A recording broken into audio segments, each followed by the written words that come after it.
आप देख रहे हैं इंस्पायरो इंडिया न्यूज नेटवर्क IINN 24। मेरी हालत इतनी सीरियस हो गई, मैं 21 दिन तक वेंटिलेटर पर रहा, हाथ पैर काम करना बंद हो गए। उस सदमे से मेरे पिताजी चले गए। कितना पैसा फंसा हुआ है आपका? कम से कम 15 लाख 30 लाख रुपए मेरे फंसे हुए हैं। 30 लाख रुपए। हाँ। भारत माता की जय, भारत माता की जय। हम हमारा हक मांगते नहीं, किसी से भीख मांगते। हम हमारा हक मांगते नहीं, किसी से भीख मांगते। नमस्कार दोस्तों, मैं हूं प्रकाश शर्मा और आप देख रहे हैं इंस्पायरो इंडिया। चुनाव का माहौल बड़ा गर्म है, विकास के वादे किए जा रहे हैं, लेकिन एक बहुत बड़ा मुद्दा जो पूरे प्रदेश का बना हुआ है वो है निवेशकों के साथ ठगी का। चाहे सहारा ग्रुप हो, चाहे PACL हो, चाहे संजीवनी क्रेडिट हो, चाहे आदर्श क्रेडिट कोऑपरेटिव सोसाइटी हो, सभी ने पूरे देश में और राजस्थान में लाखों लोगों को ठग लिया है। और कई परिवार ऐसे हैं जिन्होंने आत्महत्या कर ली है। आज उनका परिवार उनकी पीड़ा जानता है कि जिन लोगों ने आत्महत्याएं की है। कई लोग परेशान हैं गरीबी के कारण, कई लोग अपना घर बेच चुके हैं, कई लोग अपनी संपत्ति, अपने जेवर बेच चुके हैं। लेकिन ये जो नेता जो चुनाव प्रचार कर रहे हैं, उनको आज तक इस बारे में इन पीड़ित लोगों की कतई चिंता नहीं हो रही है।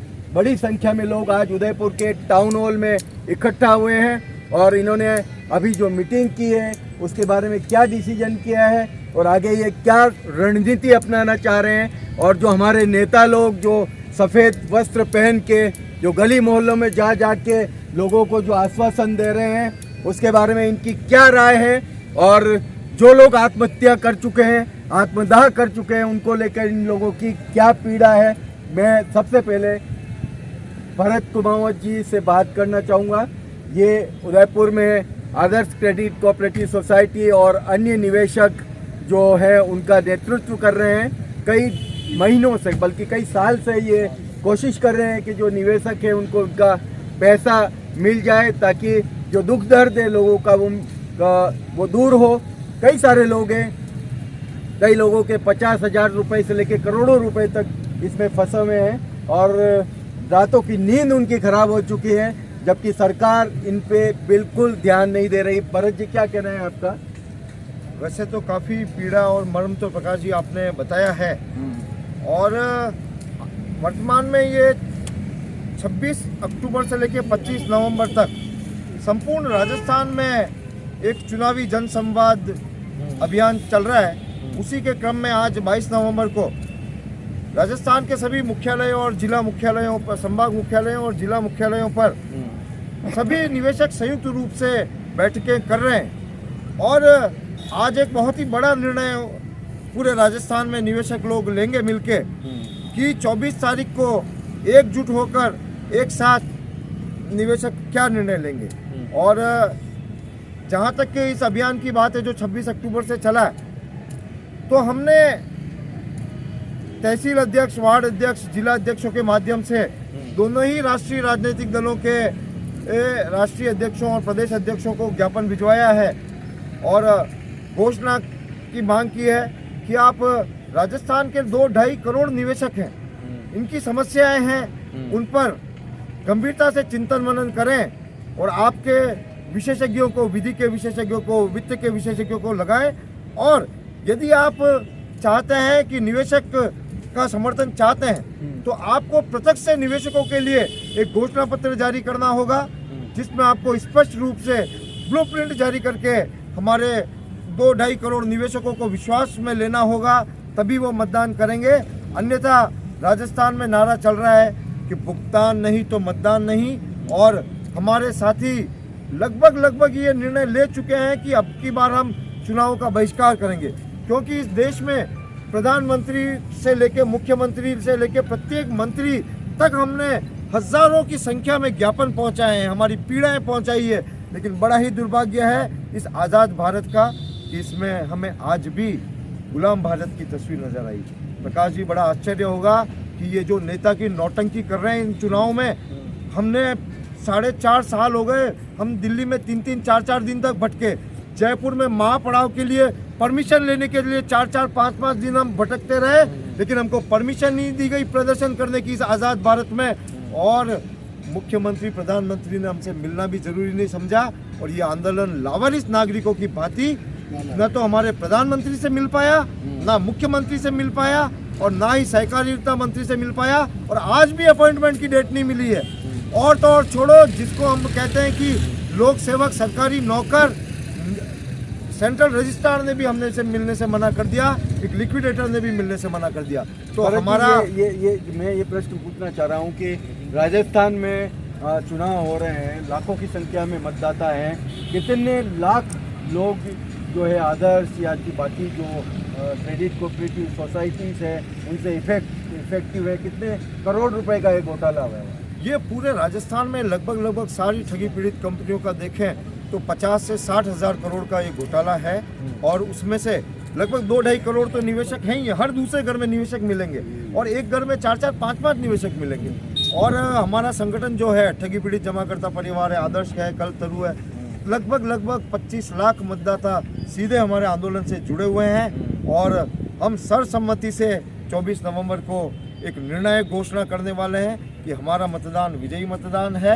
अगर हमारी मतदान के अहमियत को समझते हैं तो राष्ट्रीय राजनीतिक दल जरूर से हमारी मांगों पर गौर करेंगे, अन्यथा हम भी निर्णय को तैयार हैं। अच्छा, मैं आपसे जानना चाह रहा हूँ कि जैसा अभी भरत जी ने बताया कि चुनाव घोषणा पत्र जो जारी किया गया है भारतीय जनता पार्टी या कांग्रेस या अन्य दलों के द्वारा, आपने बोला है कि अलग से आदर्श या जो निवेशक हैं, जो पीड़ित हैं, उनके लिए अलग से एक घोषणा पत्र जारी होना चाहिए। वो क्या करने वाले हैं, आपकी क्या राय है इसमें? मेरी तो राय यही है कि घोषणा पत्र में लिया जाए मुद्दा इन सोसाइटियों के लिए। उदयपुर में कई ऐसी सोसाइटी है, आदर्श सोसाइटी, भविष्य, हृदय और कई सोसाइटी ऐसे जिसके नाम भी मुझे याद नहीं है पूरे। तो सभी का मतलब ऐसा है कि खून पसीने की कमाई है और सरकार सुन नहीं रही है। हमने कोई ऐसा नेता नहीं है जिसको ज्ञापन नहीं दिया है। हम सभी नेता को ज्ञापन दे चुके हैं और बोल चुके हैं, हमारा दुख बता चुके हैं, पर नेता लोग सुनने के लिए तैयार नहीं है। यहाँ से उदयपुर से हमने 3000 पोस्ट कार्ड प्रधानमंत्री के नाम पे लिखवाए और अलग अलग जगह से हमने बैठ के लिखवाए, पर प्रधानमंत्री ने आज दिन तक न तो कोई कॉल किया है और न कोई हमारे को सूचना दी है कि हम ऐसा कर रहे हैं। और जब भी हम आदर्श में वगैरह जाते हैं तो हमारा पैसा हमें टाइम पे मिल जाता, जैसे मैच्योरिटी हुई तो हमें पैसा मिल जाता। पर एकदम से इन्होंने जो कर दिया और लिक्विडेटर बिठा दिया, वो भी इनका गलत है, क्योंकि आदर्श सोसाइटी कभी घाटे में नहीं गई थी, तो लिक्विडेटर कैसे बैठाया इन्होंने और ताले जड़ दिया। तो निवेशकों की क्या गलती है इसमें? निवेशकों की कोई गलती नहीं है। सरकार को चाहिए कि ब्रांच खोले और निवेशकों को पैसा दिलाए, उसके बाद जो इनको करना है वो करें। बिल्कुल, नेता लोग बिल्कुल कोई ध्यान नहीं दे रहे और ये जो लोग खड़े हैं इनसे कई गुना, हजारों गुना ज़्यादा लोग जो है वो इफेक्टिव है, प्रभावित है, पीड़ित है। आज ये इन जैसे लोगों को देख के हमारे जो नेता हैं जो सफ़ेद कपड़े पहन के वोट मांग रहे हैं, उनको शर्म आ जानी चाहिए। जो आदर्श के पीड़ित हैं और यहाँ पर मीटिंगों में आके और अपनी बात कर रहे हैं और पैसा मांग रहे हैं, लेकिन सरकारें इस तरफ ध्यान नहीं दे रही है। नेता लोगों से आपको क्या उम्मीद लग रही है? ये चाहते हैं कि हमारे करीब उदयपुर में करीब 70 सोसाइटियाँ है आज की तारीख में। हम उनका नाम अगर चाहेंगे तो हम उनका नाम भी बताएंगे और करीब यहाँ कम से 250-300 करोड़ लोगों का पैसा फंसा हुआ है उदयपुर में, कैरों में। राजस्थान में तो अरबों में है, करोड़ों में नहीं, अरबों में राजस्थान में। इसलिए हम यही चाहते हैं कि पार्टियाँ अगर समय पे हमारा साथ देगी तो हम इनका साथ देंगे, अगर नहीं देगी तो हम इनके खिलाफ। अच्छा, आपका कितना पैसा फंसा हुआ है और कौन सी सोसाइटी में है? मेरा कल्पतरु से है, मेरे उदयपुर ब्रांच से करीब 30 करोड़ रुपये फंसा हुआ है। 30 करोड़ रुपया? जी हाँ। अच्छा। और हमारे राजस्थान में करीब हमारे कल्पतरु के नाम से करीब 450 करोड़ रुपये फंसा हुआ है। अच्छा। तो आप देख सकते हैं कि एक ही व्यक्ति ने 30 करोड़ रुपए की निवेश का घोटाला बताया है, जो अब पता नहीं कब मिलेगा। लेकिन अगर सरकारें चाहती है, अगर सरकार कोई डिसीजन करती है, निर्णय करती है, तो वो ऐसे लोगों को जो पीड़ित लोग हैं उनको पैसा दिलवा सकती है। लेकिन सरकारें चूँकि इस बारे में निर्णय नहीं करती है, न चुनाव के अब केवल मतदान के केवल 3 दिन शेष बचे हैं और उसमें भी कोई निर्णय नहीं कर पा रही है, तो ऐसे लोग अब उठ खड़े हुए हैं। क्या नाम है आपका? रामदास सिंह चौहान। हाँ, आप बताएं कि आपको क्या उम्मीद लगती है कि सरकारें और नेता आपको आपका पैसा दिला पाएंगे? सर कोई उम्मीद नहीं लगती है। सरकार आँख नीचे सोई हुई है और लोग बाग काफ़ी परेशान हो रहे हैं। मेरा संजीवनी क्रेडिट कोऑपरेटिव सोसाइटी के अंदर राजस्थान के अंदर 21 ब्रांचों में, गुजरात के अंदर 6 ब्रांचों में और एमपी के अंदर 1 ब्रांच के अंदर करीबन लगभग नहीं करते 1 करोड़ रुपया लगा हुआ है और उससे मैं काफ़ी प्रभावित हुआ हूँ।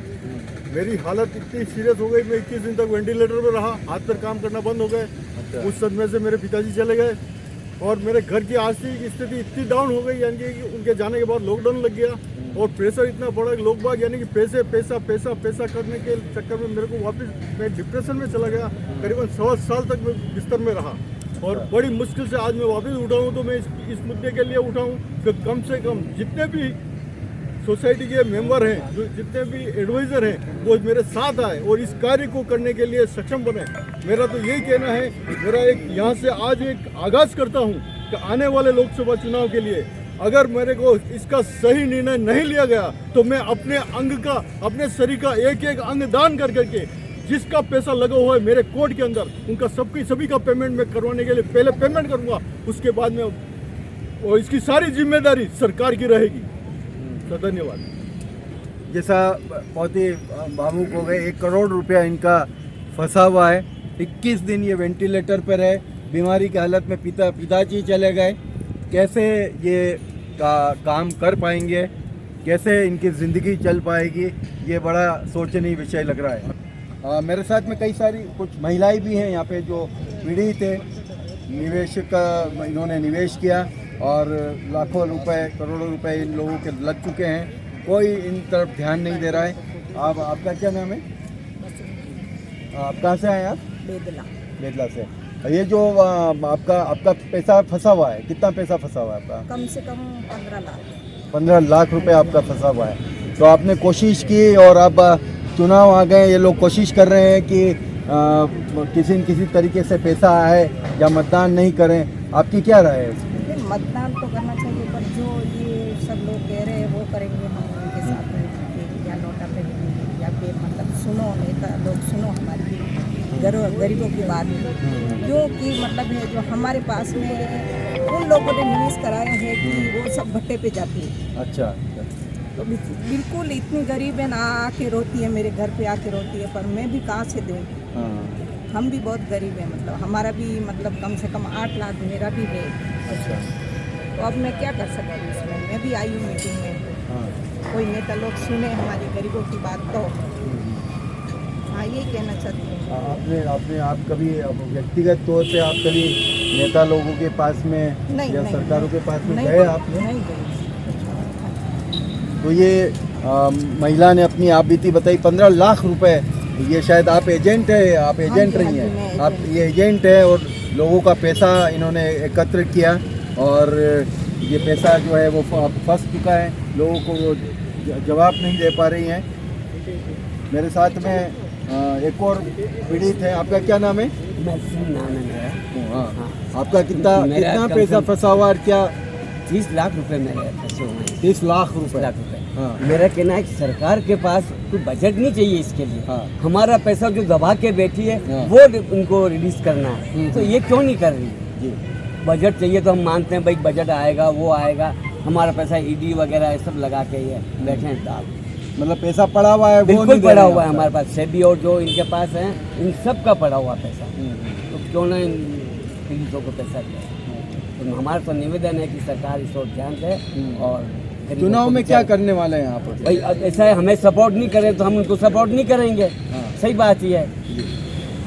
हर घर का आदमी, हर घर में आप समझोगे तीसरा चौथा आदमी इसमें फंसा हुआ है। एक एक घर के, एक एक परिवार के 2-2 3-3 आदमी था उस समय। भाई चलो अपना पैसा सेफ है, मगर ये दबा के पाके अभी जो कोर्ट की जो कार्रवाइयाँ चल रही है, जो इसको लेके सारे जो कोऑपरेटिव सोसाइटीज है उसको लेके जो कार्रवाई चल रही है, उससे संतुष्ट हैं आप? नहीं, मैं सहमत नहीं हूँ, इससे संतुष्ट भी नहीं हूँ, क्योंकि हमें वास्तविक निर्णय हमें पता नहीं रहता है क्या हो रहा है ऊपर आगे, तो हम क्या करें, हम किसके पास जाएं? तो इसके लिए हमें बड़ी तकलीफ हो रही है अंदर से। हम क्या करें क्या नहीं करें, दिन रात हमारी नींद उड़ी हुई रहती है, लोग आके परेशान करते हैं। अब इसके बारे में हम जाएँ तो कहाँ जाएँ? जाए तो कहाँ जाए, सबके मन में यही एक पीड़ा है, एक प्रश्न है, जाए तो कहाँ जाए, सरकार के पास जाएं या नेता के पास में जाएं, नेता के पास में जाए सुनती नहीं, सरकारों के पास जाएं वो सुनती नहीं, आखिर इन लोगों की कौन सुनेगा। क्या नाम है आपका? मेरा नाम मदन लाल हो रहा है, मैं उदयपुर से हूँ। हाँ। आदर्श क्रेडिट कोऑपरेटिव सोसाइटी और सारा इंडिया में काम किया है, अच्छा। दोनों जगह। आदर्श में कम से कम मेरे 25 से 30 करोड़ रुपये निवेशों के फंसे हुए हैं। और सारा इंडिया में मेरी समाज के, मैं जाति से और हूँ, मेरी समाज के 50 करोड़ रुपये फंसे हुए हैं। अच्छा। और लोग दर दर की ठोकरें खा रहे हैं। हम काफ़ी जगह ज्ञापन दे चुके हैं, कोई नहीं सुन रहा हमारी। तो इस बार हमारी ये सर्व समिति जो निर्णय लेगी भी वो हम लोग करेंगे। हम समाज के हर व्यक्ति को बोलेंगे। क्या चुनाव में मतलब क्या निर्णय लेने वाले हैं? चुनाव में निर्णय लेंगे, कोई भी पार्टी हमारा काम नहीं करती, न सुनती है। सब लोग पीड़ित हैं। कोरोना महामारी जैसे 2 साल से परेशान कर रखा था सभी को, तो अब कितने लोगों ने आत्महत्याएं कर ली। मेरे घर पे भी सुबह से लाइन लगती है। अच्छा। 1 किलो दूध चाहिए सुबह को, चाय पिला के ठंडा करके बैठने पर।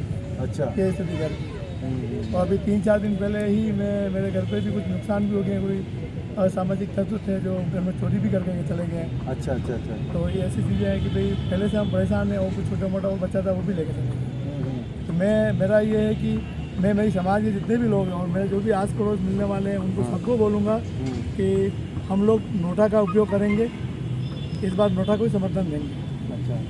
देखिए, अभी मैंने कुछ ही लोगों से बात की है और कम से कम 150 करोड़ रुपए का तो ये सामने आ चुका है कि लोगों के फंसे में। अभी काफ़ी कुछ लोगों से और बात करनी है। कुछ लोगों से बात की, उसमें ही 150 करोड़ के करीब का पैसा आ चुका है। आपका क्या नाम है? विजय कुमार वर्मा, उदयपुर से। विजय जी काफ़ी समय से आंदोलन कर रहे हैं और सहारा के लिए भी, क्या दूसरी सोसाइटी के लिए भी आप आंदोलन कर रहे हैं, क्या कहना है? और अभी जो चुनाव आ रहे हैं उसमें आप क्या निर्णय करने वाले? सर, व्यक्तिगत मेरा 25 लाख रुपया फंसा हुआ है सारा इंडिया में। हाँ। और मेरे निवेशकर्ताओं का 719 ग्राहक हैं। हाँ। जिनका लगभग 15 करोड़ से ऊपर उनका फंसा हुआ है। 15 करोड़ जी। और मैं लगातार 2019 से सहारा के खिलाफ जन आंदोलन और कानूनी कार्रवाई बराबर कर रहा हूँ, जिसमें 2020-21 में लगभग 6 करोड़ रुपया कृषि मंत्रालय के शिकायत करने के बाद में मैंने उदयपुर की पब्लिक को दिया भी। अच्छा। तो अब जब सहारा इंडिया का जो मैटर आया, उसके साथ साथ सभी क्रेडिट कोऑपरेटिव सोसाइटी के समर्थन में हूँ मैं। और सुब्रत राय जी की अभी डेथ हो चुकी है। सहारा से भी एक विवाद चल रहा है जिसमें 25,000 करोड़ रुपया जमा है। अभी कल के ही अखबार में आया मोदी जी के, केंद्र की सरकार की तरफ से, कि ये फंड प्रधानमंत्री जी के जन कल्याण योजनाओं में काम में लिया जाएगा। तो निवेशकर्ताओं ने अपनी मेहनत, खून पसीने की कमाई का पैसा एक सरकार के लाइसेंस को देखकर जमा कराया था, और आज उसकी समस्या को निपटारा नहीं करके, और प्रधानमंत्री जी के वहाँ से डिपार्टमेंट से एक न्यूज़ निकली है कि भाई ये जन कल्याण योजनाओं में लिया जाए। क्या उनके पैतृक घर से लेके आए थे पैसा प्रधानमंत्री जी या सहकारिता मंत्री? मैं सभी से मिलने की कोशिश करता हूँ।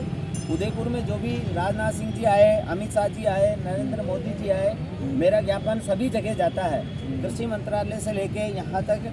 और दिनेश एमएन साहब के पास, मिश्रा जी के पास, मैं टोटल प्रशासनिक अधिकारियों के पास मेरी लीगल कार्रवाई के लिए भी आवेदन दे चुका हूँ। उदयपुर में सभी तरह की कार्रवाई मैंने कर चुका हूँ, लेकिन पता नहीं प्रशासन क्यों कार्रवाई नहीं कर रहा है। ये बड़ी खेद की बात है कि कानून सबके लिए है, लेकिन अमीरों के लिए कोई कानून नहीं है।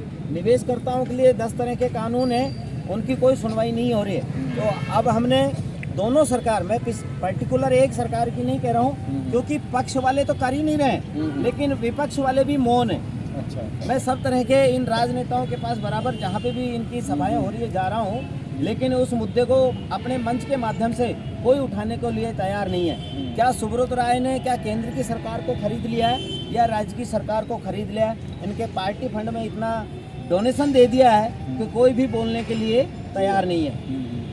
एफआईआर में गिरफ्तारी तक के वारंट निकल चुके हैं, एसआईटी गठित हो गई, उसके बाद अधिकारियों को गिरफ्तार तक नहीं किया और केवल आश्वासन देते हैं कि भाई हाँ हम कार्रवाई कर रहे हैं। तो मेरा तो निवेदन यही है, उदयपुर की जनता से अपील है कि अपना वोट बहुत कीमती है, सोच समझ कर दें। जो जनता के हित में नहीं है उनके खिलाफ खड़ा होकर आवाज़ दें। और आज हमारी जो ये टीम है इसके साथ कंधे से कंधा मिलाकर सपोर्ट करें। आने वाले 2024 के जो केंद्र के चुनाव हैं उसमें बड़ी ही रणनीति के साथ हम मैदान में उतरेंगे और केंद्र सरकार को बताएंगे कि जनता की पीड़ा क्या होती है। धन्यवाद।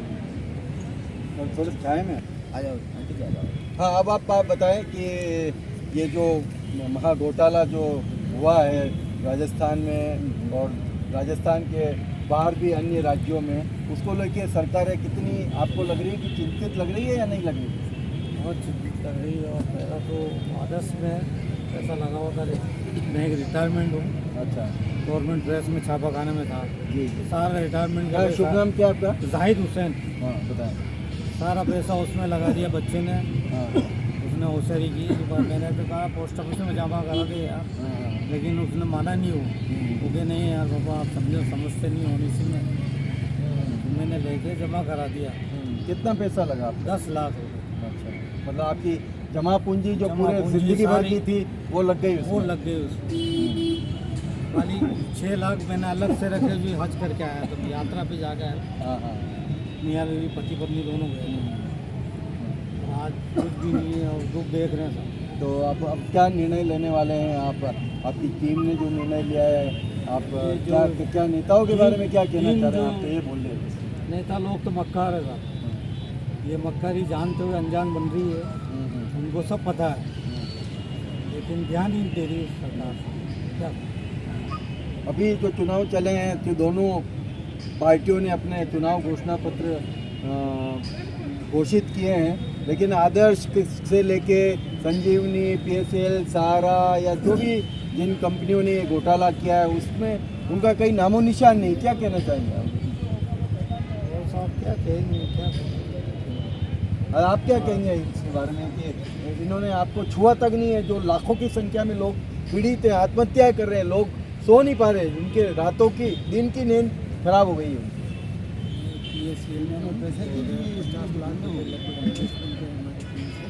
और सरकार को बहुत बार दिल्ली, जयपुर जाके धरना देके आए, विज्ञापन देके आए, बताया कि ये कस्टमर का पैसा आप दिला दो, मतलब कोई भी सरकार सुनने के लिए तैयार नहीं है। और लोग गांव के अंदर ऐसी स्थिति है, उनके घर पे ताला लगा रहे, आत्महत्या कर रहे हैं, लेकिन कोई भी उनकी प्रशासन भी सुनवाई करने के लिए तैयार नहीं है और कानून का भी कोई उसके साथ सहारा नहीं है। और लोग आत्महत्या कर रहे हैं इसके पीछे, और लोगों के बहन बेटों की शादी सब रुकी हुई है इस पैसों से, और वो लोग अपनी जगह बेच के वो शादी करा रहे हैं और खून के आंसू रो रहे हैं, बाकी उनका कोई समाधान नहीं हो रहा। बहन बेटियों की शादी संपत्ति बेच के करवानी पड़ रही है। ऐसे हालात पैदा कर दिए हैं आदर्श क्रेडिट, संजीवनी, सहारा, पीएसएल, पता नहीं दुनिया भर की। और सरकारें ये पूछती है निवेशक से कि हमसे पूछ के आपने जमा किए थे, तो निवेशक भी ये सवाल कर रहे हैं कि आपने लाइसेंस हमसे पूछ के दिया था क्या? जो सरकारें लाइसेंस देती है इसका मतलब उन्होंने एक भरोसा सरकार ने दिया, उसके बावजूद उसके बाद में इन निवेशकों ने ये पैसा जमा करवाया, क्योंकि एक सरकार का भरोसा था और उसमें ये लोग लुट गए। अब सरकारें चुप है, नेता चुप है, चुनाव आ गए, कोई बोलने को तैयार नहीं। क्या कहना चाहेंगे आप? क्या नाम है आपका? मैं महेंद्र कुमार माली, जैसे मैं गवर्नमेंट सेवन में था, मैं निवेशक हूँ। मेरी बाइक में लीज ले रखी थी, उसमें कम से कम लोगों का मतलब 45 लाख करीबन 50 लाख के करीबन इन्वेस्टमेंट है इनका। और मैंने प्रधानमंत्री कार्यालय को भेजा और अमित शाह जी को भी भेजा है, मैं उसका कोई रिप्लाई नहीं आया। मतलब रिप्लाई नहीं है आपके पास में? जी जी, रिप्लाई आज दिन तक नहीं आया। कम 4-5 साल हो गए लड़ते लड़ते, और कहीं भी ये हमारी जो बनी हुई है सोसाइटी, उनसे भी मैं सहमत हूँ। और जो निर्णय जो लेगी हमारी जो कमेटी बनी है जिसके अनुसार हम काम करेंगे। और अगर सरकार हमारी नहीं सुनती तो हम नोटों के ऊपर भी जवाब करेंगे। और पूरे जितने भी हमारे जो अड़ोसी पड़ोसी है और जितने भी हमारे मिलने जुलने वाले जितने भी इन्वेस्टमेंट रहेंगे सबको हम काम एक ही नोटों के ऊपर हम दबाएंगे। तो अगले जो लोकसभा के चुनाव आ रहे हैं उसमें सरकार को मालूम पड़ता है कि हम लोग बात कितने नाराज़ हैं हमसे। न तो कांग्रेस सुन रही है न बीजेपी सुन रही है, वो भी सरकार हमारे निवेशकों का नहीं सुन रही है। इसलिए आपसे निवेदन है कि इसको अधिक से अधिक पूरे भारत के अंदर आपके इस चैनल को प्रसारित करें। जी जय। सुन रही है न बीजेपी सुन रही है, निवेशक ठगासा महसूस कर रहा है, निवेशक के पास कोई जवाब नहीं है, खून के आंसू बहा रहे हैं ये लोग और न कुछ कर सकते हैं। ये हजारों की संख्या में इन लोगों ने आंदोलन करने की कोशिश की लेकिन उसको कुचल दिया गया है। जैसा कि भरत जी ने बताया कि इनको प्रदर्शन करने तक की अनुमति नहीं दी गई और ऐसे में ये लोग क्या करेंगे इसके बारे में अब सरकारों को ही सोचना पड़ेगा। और अगर सरकारों ने नहीं सोचा तो ये आप तय मानिए कि जब जनता तय कर लेती है तो उसका हिसाब बहुत बड़ा होता है और ये निर्णय अब सरकारों को करना पड़ेगा। मैं प्रकाश शर्मा, इंस्पायरो इंडिया के लिए।